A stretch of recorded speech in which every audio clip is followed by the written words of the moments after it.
नमस्कार मुलांनो.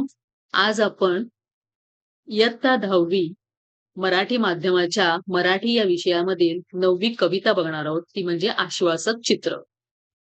तर ही जी कविता आहे, या कवितेच्या ज्या कवयित्री आहेत, त्या आहेत नीरजा.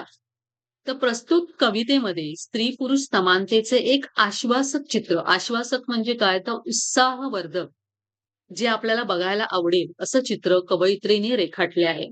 आणि ते चित्र प्रत्यक्ष साकार होईल असा विश्वास व्यक्त केलाय.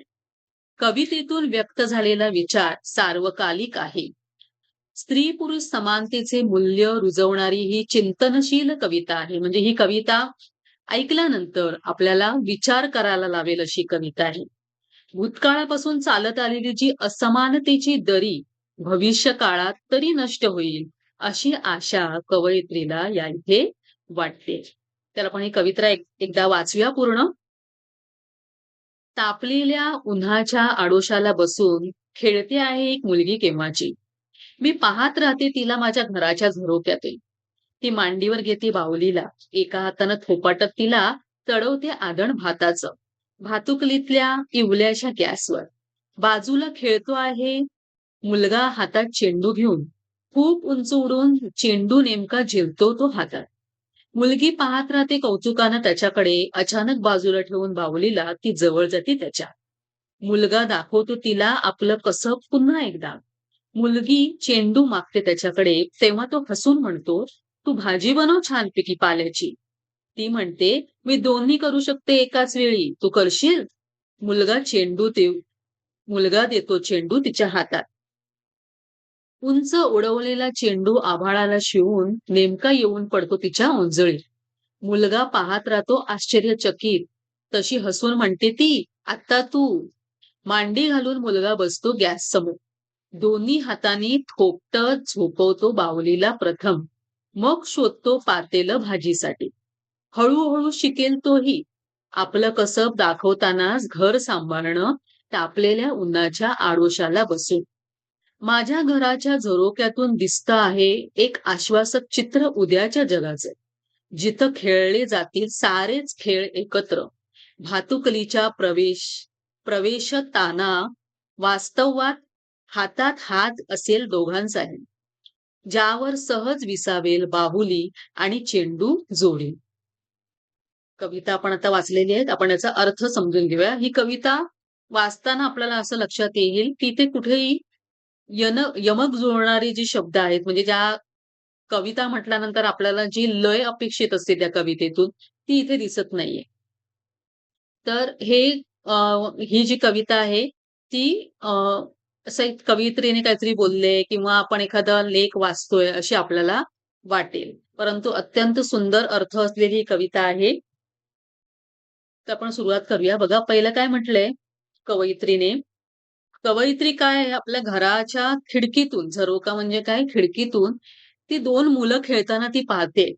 आणि 2 मुलं खेळताना पाहताना तिला जे काही वाटलंय, म्हणजे एक कवी, जी कवयित्री आहे किंवा एखादा कवी आहे, तो जे पाहू शकतो ते कोणीच पाहू शकत नाही. "जो न देखे रवी, वो देखे कवी" असं म्हटलं जातं.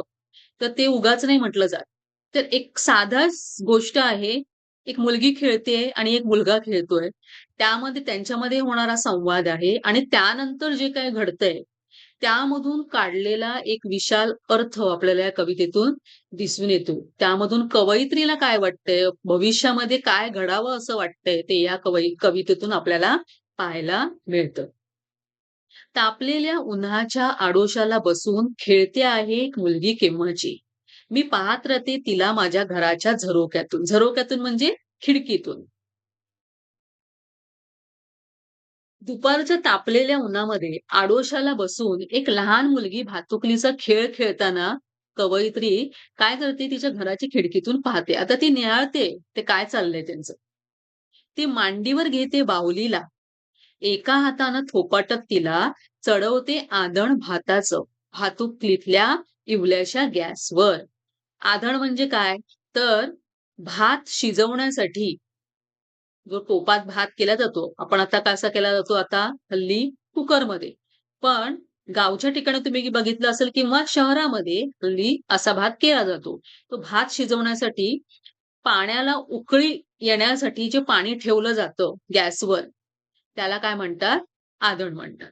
भातुकलीचा खेळ म्हणजे काय? तर लहान मुलं खेळण्यातील एक छोटासा संसार जो मानला जातो, तो म्हणजे भातुकलीचा खेळ.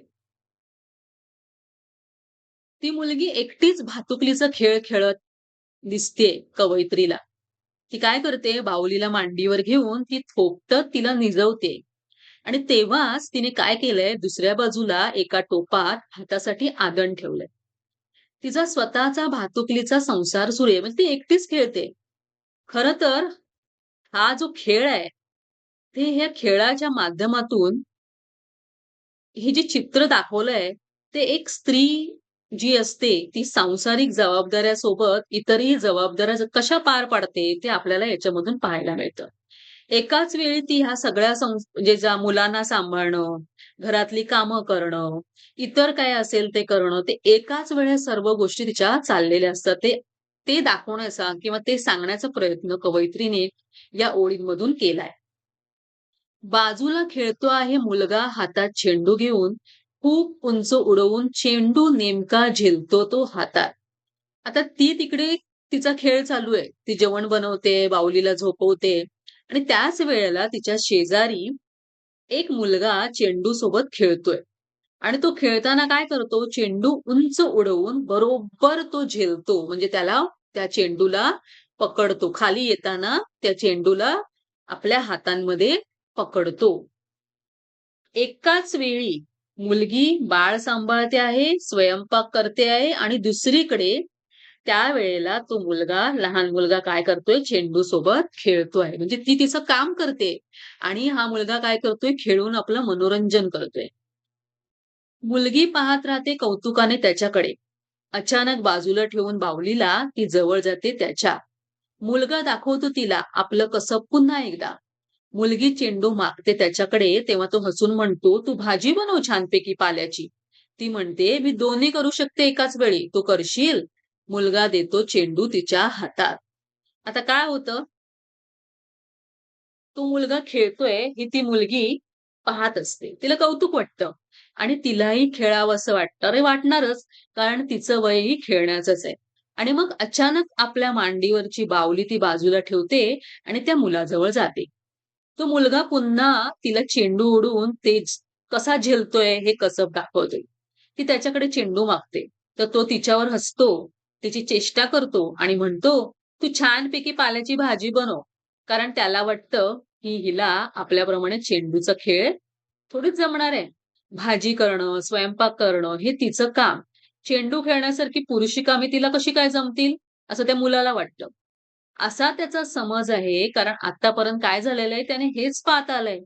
तेव्हा ती मुलगी त्याला काय म्हणते, "मी दोन्ही कामं एकाच वेळी करू शकते. मी स्वयंपाक करू शकते, मुलं सांभाळू शकते आणि त्याच वेळी खेळूही शकते. दोन्ही कामं करायला तुला जमतील का करायला?" असा छोटासा उलटा म्हणजे जरा मिश्किलपणे ती त्या मुलाला प्रश्न विचारते. आणि मग तो मुलगा म्हणजे तिची गंमत बघायला, की येतं का हिला पण आपल्यासारखा चेंडू खेळायला? म्हणून तो काय करतो, स्वतःच्या हातातला चेंडू तिला देतो. त्या मुलीच्या मनामध्ये असणारा म्हणजे अशा वेळेला म्हणजे मी खेळून दाखवू शकते. तो आत्मविश्वास आपल्याला या पूर्ण कडव्यामध्ये आपल्याला बघायला मिळतो. त्या मुलीच्या चेहऱ्यावरचा आत्मविश्वास. उंच उडवलेला चेंडू आभाळाला शिवून नेमका येऊन पडतो तिच्या उंजळीत. मुलगा पाहत राहतो आश्चर्यचकित. तशी हसून म्हणते ती, "आत्ता तू." मांडी घालून मुलगा बसतो गॅस समोर. दोन्ही हातांनी थोपटत झोपवतो बाहुलीला प्रथम, मग शोधतो पातेलं भाजीसाठी. आता हातातला चेंडू ती उंच उडवते. तो आभाळाला शिवून, शिवून म्हणजेच काय? स्पर्श करून. म्हणजे एवढा ती उंच उडवते, की जणू काही तो आभाळाला स्पर्शच करतो. शिवून म्हणजे स्पर्श करून. नेमका तिच्या ओंजळीत येऊन पडतो. ओंजळ म्हणजे काय? तर हात जेव्हा दोन्ही हाताचे जे तळवे आहेत, ते एकत्र जवळ केले जातात, तेव्हा त्याला काय म्हणतात? ओंजळ. तर तो उडवलेला चेंडू तिच्या बरोबर हातामध्ये येऊन पडतो. हे पाहून मुलगा आश्चर्यचकित होतो. आश्चर्यचकित होणं म्हणजे काय? त्याला नवल वाटतं. आपल्याप्रमाणे तिने चेंडू झेलला हे पाहून तो मुलगा चकित होतो. तशी ती हसते आणि म्हणते, "मी चेंडू उडवून दाखवला. आता तुझी पाळी." म्हणजे मी तुझं काम करून दाखवलं. म्हणजे तुझ्यासारखं मी करून दाखवलं. चेंडू उडवून तू पकडून पण दाखवला. आता तुझी पाळी म्हणजे आता तू काय कर, माझं काम करून दाखव. मग तो काय करतो? तो मुलगा गॅस समोर मांडी घालून बसतो. तो प्रथम दोनही हातांनी त्याला एका वेळेला जमणार आहे का हे करायला? त्या मुलाला बाळाला सांभाळणं आणि जेवण करणं शक्य नाही. म्हणून तो काय करतो दोन्ही हातांनी थोपटत बाहुलीला निजवतो. निजवतो म्हणजे काय? झोपवतो. आणि मग भाजी करण्यासाठी पातेलं शोधतो. तर त्याला भाजी करायची आहे. त्यासाठी तो पातेलं शोधतो. म्हणजे ते मांडीवर ते बाळ घेतलंय आणि आता तो पातेलं शोधतोय. त्यांनी अशी एकाच वेळी अनेक कामं आधी केलेली नसतील कदाचित. त्यामुळे त्याला ते जमत नाही. तो एका वेळी एकच काम करू शकतो. हळू-हळू शिकेल तोही. आपलं कसब दाखवतानाच घर सांभाळणं, तापलेल्या उन्हाच्या आडोशाला बसून. आता हे जेव्हा कवयित्री बघतेय आपल्या खिडकीतून, तेव्हा त्या मुलाची गंमत पाहतेय ती. पण जरी आत्ता त्याला ते जमत नाहीये, पण जर त्याने सराव केला, तो असं हे कायम नित्यनेमाने करत राहिला, तर त्यालाही हे जमेल. असा आशावादी दृष्टिकोन निर्माण इथे झालेला आहे. कवयित्री तो निर्माण करतीये आणि म्हणते तो मुलगा आपला चेंडू उडवण्याचे कसब दाखवता या तापलेल्या उन्हात आडोशाला बसून घर सांभाळायला सुद्धा शिकेल. म्हणजे त्याने सुरुवात तर केलीये, तो प्रयत्न करतोय. त्यामुळे आज ना उद्या तो काय करेल, ते पण त्याला जमेल. भूतकाळातील जी असमानतेची दरी भविष्यकाळात काय होईल, नष्ट होईल, असं कवयित्रीला एक आशावादी दृष्टिकोन वाटतोय. स्त्री-पुरुष समानता निर्माण होईल, असं कवयित्री या वाक्यातून आपल्याला मांडताना दिसते. माझ्या घराच्या झरोक्यातून दिसतं आहे एक आश्वासक चित्र उद्याच्या जगाचं. जिथे खेळले जातील सारेच खेळ एकत्र. भातुकलीतून प्रवेशताना वास्तवात हातात हात असेल दोघांचाही. ज्यावर सहज विसावेल बाहुली आणि चेंडू जोडीने. कवयित्री काय म्हणते, की माझ्या घराच्या खिडकीतून एक आश्वासक म्हणजेच उत्साहवर्धक चित्र. आश्वासक म्हणजे काय? तर उत्साहवर्धक म्हणजे मला जसं पाहायला मिळेल, मला अशी अपेक्षा आहे, की असं दिसावं, असं व्हावं. ते चित्र मला दिसतंय. उद्याच्या जगात सारेच खेळ स्त्री-पुरुष एकत्र खेळतील. भातुकलीच्या स्वप्नाळू जगातून वास्तवात प्रवेश करताना या दोघांचा हात हातात असेल. म्हणजे स्त्री-पुरुष एकत्र येऊन काम करतील आणि हातावर बाहुली आणि चेंडू एकत्र विसावलेले दिसतील. म्हणजे दोघांनाही दोन्ही गोष्टी करता येतील भविष्यात. म्हणजे भविष्यात स्त्री आणि पुरुष यांच्यात परस्पर स्नेह आणि सामंजस्य या दोन्हीही भावना दिसतील. अशी अपेक्षा कवयित्रीने येथे केलेली दिसते. तर ही संपूर्ण जी कविता आहे, त्या कवयित्रीला यामध्ये काय म्हणायचंय? ही साधी घटना आहे. आपण जे कायम बघत असतो लहान मुलं खेळताना. तर ते खेळताना त्याच्यामधून एक आश्वासक चित्र कवयित्रीला बघायला मिळतं. कवयित्रीला ते चित्र जे आहे, ते पाहून भविष्यातील स्त्री-पुरुष समानतेच्या संदर्भात तिला आश्वासक असं वाटतंय, की भविष्यामध्ये हे दोघे स्त्री-पुरुषाच्या पारंपरिक भूमिका ज्या आहेत त्यांना तडे देत एकमेकांच्या सहकार्याने आणि सामंजस्याने कामे करतील, असं कवयित्रीला वाटतं. भविष्यातील स्त्री-पुरुष समानतेची चाहूल कवयित्रीला मुलांचा हा खेळ पाहताना लागलेली आहे. म्हणजे एक साधा खेळ आहे. तो खेळ बघताना भविष्यामध्ये स्त्री-पुरुष एकत्र एकमेकांच्या खांद्याला खांदा लावून कामं करतील. असा अशी आसवा अशी आशा कवयित्रीला वाटते. तर ही कविता अतिशय सुंदर आहे. एक धडा, एक आशावादी दृष्टिकोन याच्यामधून आपल्याला पाहायला मिळतो. तर ही कविता तुम्हाला कशी वाटली? ती मला कमेंट करून नक्की सांगा. माझ्या चॅनलला तुम्ही आतापर्यंत सबस्क्राईब केलं नसेल तर सबस्क्राईब करा, लाईक करा आणि शेअर करा. तर भेटूया आपल्या पुढच्या व्हिडिओमध्ये. तोपर्यंत धन्यवाद.